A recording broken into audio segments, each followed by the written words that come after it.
स्वागत है आप सभी का एबीपी नर्सरिया चैनल पर। और आज जैसा कि आप देख रहे हैं, एक नई प्लेलिस्ट की शुरुआत मैंने की है। हमारी डिटेल्ड वीडियो एक अदर प्लेलिस्ट पे अवेलेबल है।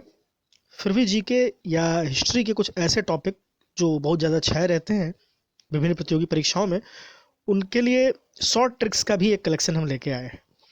यूपी पुलिस, लेखपाल, बीपीएससी, टेट, एस्टेट, रीट, आरटेट या अदर किसी भी आप कंपटीशन एग्जाम की तैयारी करते हैं तो मुगल काल और बाबर से रिलेटेड बहुत से प्रश्नों का भंडारा बना रहता है। तो ऐसे ही उन्हीं कुछ प्रश्नों की हम लोग जो तैयारी करने जा रहे हैं उन्हें ट्रिक्स द्वारा पढ़ेंगे। वो छोटे छोटे वीडियो ये बनाऊंगा मैं इस प्लेलिस्ट में, जिनमें सिर्फ 2 या 3 टॉपिक को उठाया जाएगा, किंतु उनको ट्रिक के माध्यम से आपको समझाया जाएगा। तो बिना देर करते हुए शुरू करते हैं हम लोग ये वीडियो पर। आज हम लोग जिस टॉपिक को पढ़ने जा रहे हैं उसको मैंने ट्रिक्स के साथ लिया हुआ है, और ये बहुत ही इंपॉर्टेंट टॉपिक है जिसको आपको मुगल काल की ट्रिक्स के नाम से आप इसे समझ सकते हैं।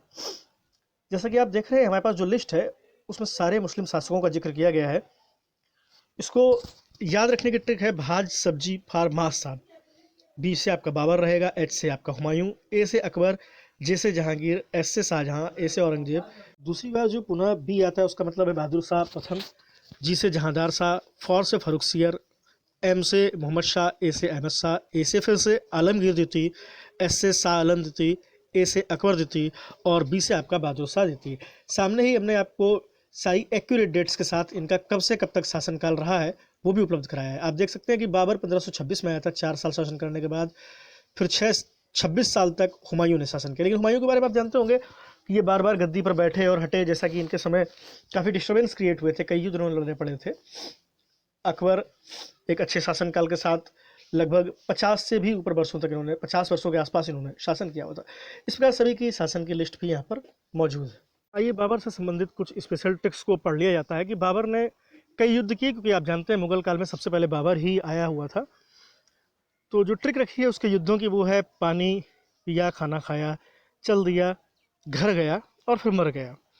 तो ये युद्ध स्थल है इस प्रकार से: पानी पिया यानी पानीपत का पहला युद्ध, खाना खाया यानी खानवा का युद्ध, चल दिया यानी चंदेरी का युद्ध, घर गया यानी घाघरा का युद्ध और मर गया यानी बाबर की मृत्यु हो गई। और ये सन बहुत ही ऑटोमेटिकली ऐसे किस्मत से आपके पड़े हैं कि इन्हें याद करना बहुत सरल हो जाता है। आपको पहला केवल याद रखना है 1526, फिर 27, 28, 29, 30 क्रम से है। अतिरिक्त जानकारी के लिए यहाँ पे प्रतिद्वंदियों का नाम भी उपलब्ध कराया गया है, जैसे कि पहला युद्ध इब्राहिम लोदी से उसका हुआ था, फिर दूसरा राणा सांगा से, तीसरा मेदनी की राय से, चौथा महमूद लोदी से और पाँचवा यानी जहाँ उसकी मृत्यु हुई थी वह स्थान था आगरा। वहाँ पर स्थान पूछा जाता है कि मृत्यु किसी से लड़ते हुए बाबर की नहीं हुई थी, स्वयं की मृत्यु में बाबर मारा गया था।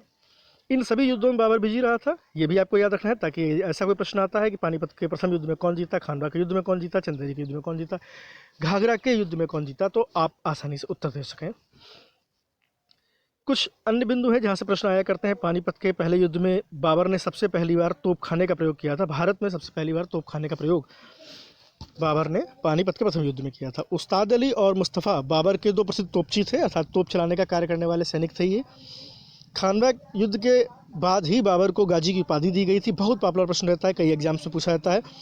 बाबर की आत्मकथा तुजुक बाबरी है, जो कि तुर्की भाषा में लिखी गई है, और बाबर को उसकी उदारता के लिए कलंदर कहा जाता था। आपने गाने भी सुने होंगे, मस्त कलंदर दमादम मस्त कलंदर। कलंदर शब्द का अर्थ यही है। बहुत बहुत धन्यवाद आप सभी का इस वीडियो को देखने के लिए। इसी प्रकार हमारे अन्य वीडियो भी आपको मिलते रहेंगे। धन्यवाद।